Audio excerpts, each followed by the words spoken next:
Am I the a-hole for naming my adoptive parents as my parents instead of my bio parents in an article about me?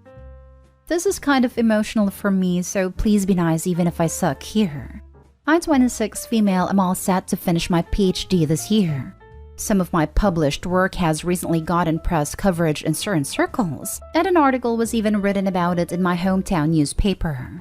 In an interview, I was asked about my family, and I provided a picture of me with the people I consider my real parents, even though they've never legally been my parents.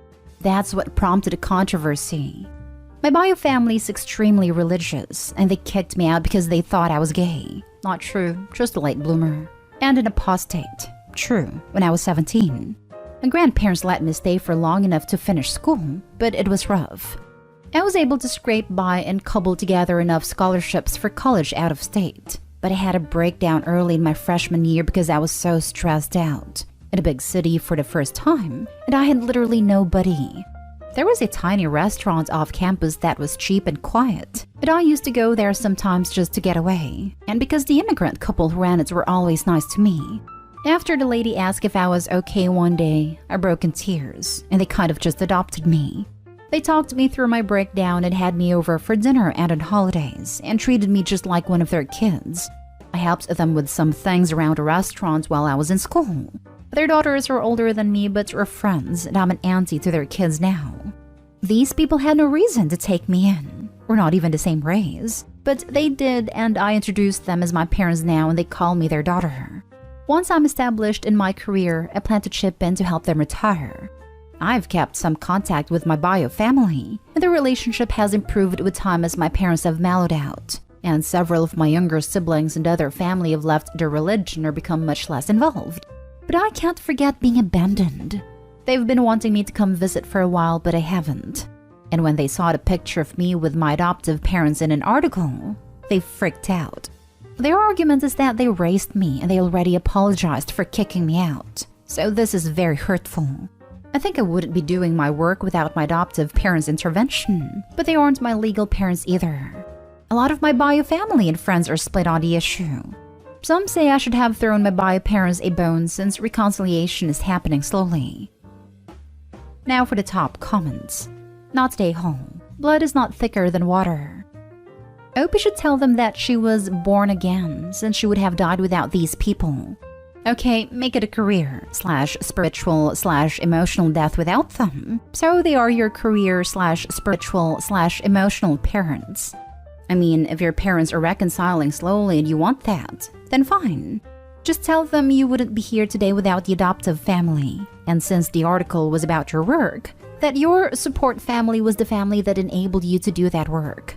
I sometimes find that calmly and emotionally repeating a phrase wins an argument. I wouldn't be here today without them. They're my parents in that respect. And just repeat that line if your bio parents argue. Also tell them, I heard your apology, but I've not received support of any kind. Emotional, financial, or life advice from you. Until that break is healed, I was simply the abandoned kid that found a new family. Not stay home. Forget bio for a second. Couple A kicked you out at a vulnerable age for no reason. Couple B scooped you up and showed you unconditional love. You were not wrong either way, but it's clear why you chose the way you did. Congratulations on your hard-earned education. Congrats on finding a true family. I think it's really sad that parents so easily discount serious emotional pain. They don't realize that the damage done may never be healed. They need to accept what they did and live with the consequences. Not stay home. I don't think it is irrational they got hurt, but they are in no position to demand any recognition. You survived and thrived despite they were your parents, not because of it. You could have been mistreated, dead, or in an institute. Check your language. They mellow down. Really?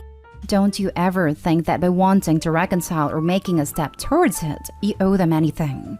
And now they're trying to guilt you. They should be begging you to acknowledge their mere existence. Next story. Am I the a-hole for blackmailing my mother and airing out her finances to the family? For quick backstory, my mother is a textbook narcissist, and her whole family has always tiptoed around her feelings since she had a kid at 15 and had to give it up for adoption, as my grandparents refused to quit their jobs to care for a baby. Her parents have literally bought her houses and gift her 20 to 50,000 a year.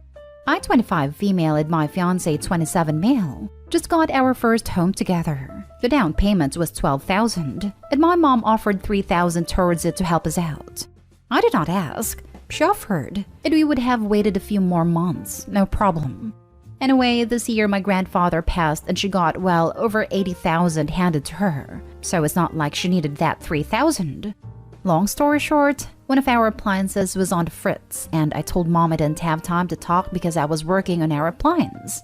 Within an hour, my cousin calls me from my nan's house to say mom and nan are on the phone, and nan is saying things like, "Who cares if it's broken? Let her buy a new one. You just bought her a house. You better not give her a dime." Which, 1, it's fixed, it works fine. 2, I didn't ask for a dime. 3, I never said it was broken or had to be replaced. And 4, she did not buy us a house. This absolutely set me off. I sent my cousin our closing documents and it shows gifted amount from blank. I also sent screenshots of my conversations with my mom talking about this cousin who was recently visiting. Mom saying things like, she can't have an eating disorder when all she did was eat when she was here. I was basically saying don't believe her because all she does is talk crap. Look at what she has to say about you as soon as you leave, after acting fake AF all week. I found out mom has been telling her whole side of the family she purchased our home for us and has been sending us money for bills because we are so bad with money. I was pissed by this as well. I suspect this stems from her jealousy as I started working at her old job, surpassed her position, and not only do I make more money than her, they are paying for my BA to promote me further. After some super sleuthing on my end, I found out mom got 20,000 from nan the same month we bought our house because she needed help since she bought a house for her daughter, when in reality she spent it all on drugs and fancy dinners with men who don't value her. After I sent all my supporting documents and screenshots to the family with her bragging about a pound of weed getting shipped to her house and everything else she wastes money on, I'm now being berated and being told I'm the source of all the drama and I should kept my mouth shut. That this is essentially blackmail and I'm trying to destroy our family. I told my mom's twin this has been brewing for years and her family didn't do my mom any favors by letting her get away with everything since her teen pregnancy. And it's unfair to saddle me with the responsibility now.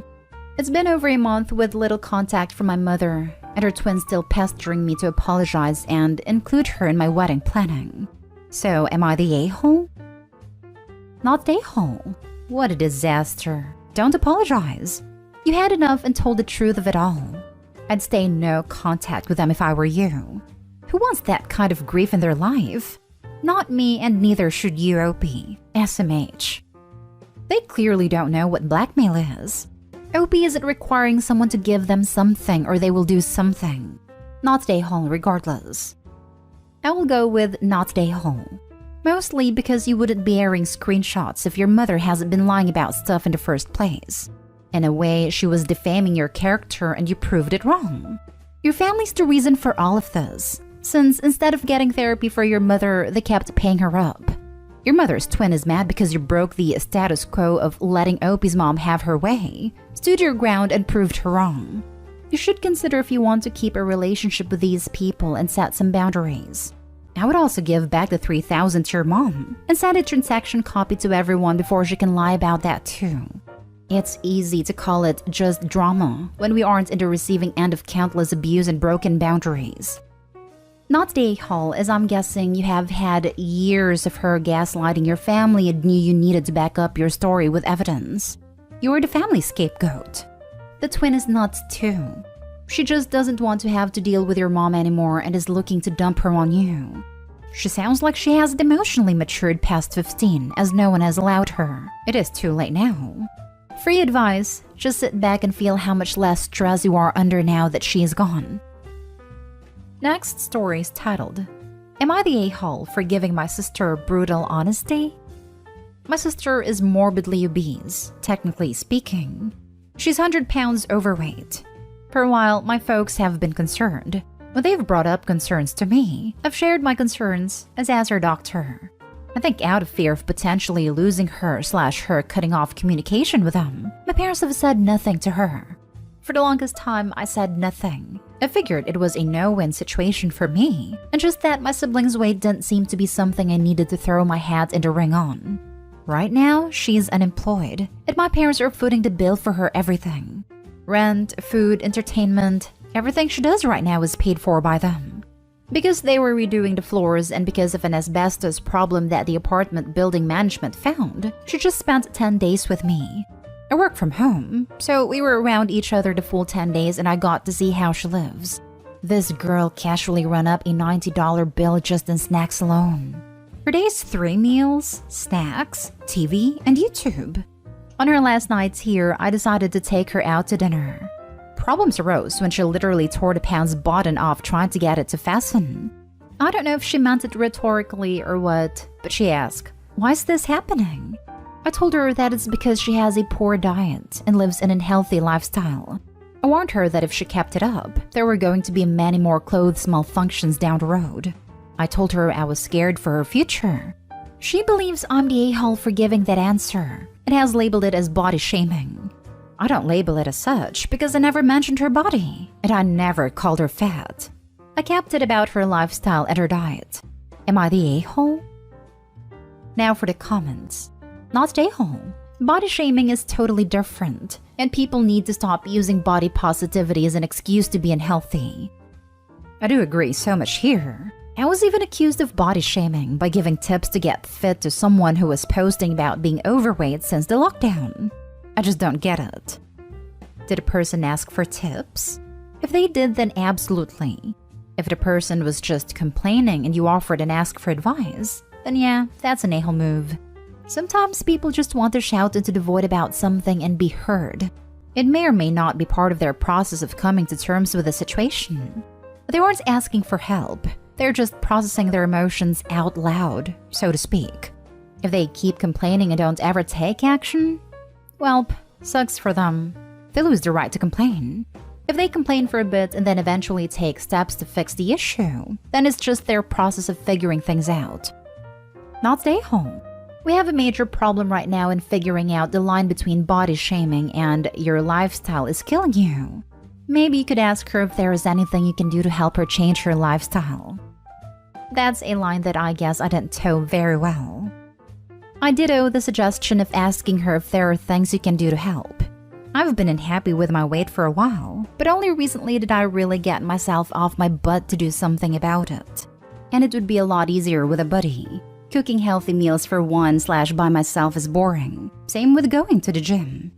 If your sister is interested in changing something, whether it's food or exercise, offer to be on board with her. And I'm not suggesting a diet. I'm suggesting more a focus on healthier eating in general. Not stay home. Pants rip because they don't fit anymore. Only someone in denial will ask, why is this happening in this situation? She asked, you answered. I thought you answered quite kindly and in a manner that spoke of concern, not fat shaming. Hopefully she thinks about it. Exactly. The cold answer would have been, you got too big for those pants. Now for the last story. Am I the a-hole for leaving my husband passed out on our lawn? My female 30 and my husband male 32 have a toddler together. Our property has no fence. I was inside. My husband was sitting on the porch watching our son, and our son was playing on the lawn. All of a sudden, I heard my kid wailing and rushed outside. He had fallen and scraped his knee. I saw my husband head over before me, which makes sense because he was closer than I was. But when he squatted down to help, he fainted. The exact timing isn't clear. I don't know if he squatted and then fainted or fainted mid-squat. I just know he was passed out on the grass by the time I got there. My husband is squeamish. He doesn't like gore and blood makes him uncomfortable. I knew this when we dated, and I knew it when we married. He's fainted before. We dated in college and he faints at vomit as well. It usually comes through shortly after. We've been together 10 years, and I've seen him faint maybe 3 times, including this instance. Anyway, he passed out on the grass and my son was still screaming, so I picked him up and carried him inside. When I was dressing his wound, my husband came in a couple minutes later angry that I left him unconscious and unattended in our lawn. We don't live in a dangerous neighborhood. We're friends with our neighbors. He was dressed for the weather because he was sitting on the porch outside anyway. And we live in an area where the climate doesn't fluctuate too much. So I didn't feel there was a risk of hypothermia/heat stroke. It was maybe 70 degrees and clear, which is why we let our son play outside. It only takes a couple minutes to dress my son's wound and kiss it better, so I would have checked on my husband shortly after. But my husband says I should never leave someone unconscious and unattended. I agree with this point generally, but if there is only 2 of us present and our son is hurt, I don't see what the big deal is. He thinks I should have left our son with him while I go inside to get the bandages and dress his wound on the lawn. Or take my son inside, get the bandages, and bring him back out to dress his wound on the lawn. I guess the last idea makes sense, but as a mom with a crying child, I didn't think about it that deeply. Am I the a-hole? You're the a-hole times 10. You never leave an unconscious person alone. I'm amazed by the number of Redditors who think fainting is no big deal, and who seriously suggest things like grab them a glass of water, get them some ice, make sure they're comfortable, then check on them in a couple minutes. I am kind of mixed on this. If my husband fainted at the sight of blood to the point a cut did him in, I would remove the kid first before trying to wake him up. Otherwise, he will just faint again. And I will still have a screaming toddler and a fainted husband. I really feel like Opie is in a no-win situation here. I'm surprised that so many of the comments seem to be glossing right over this.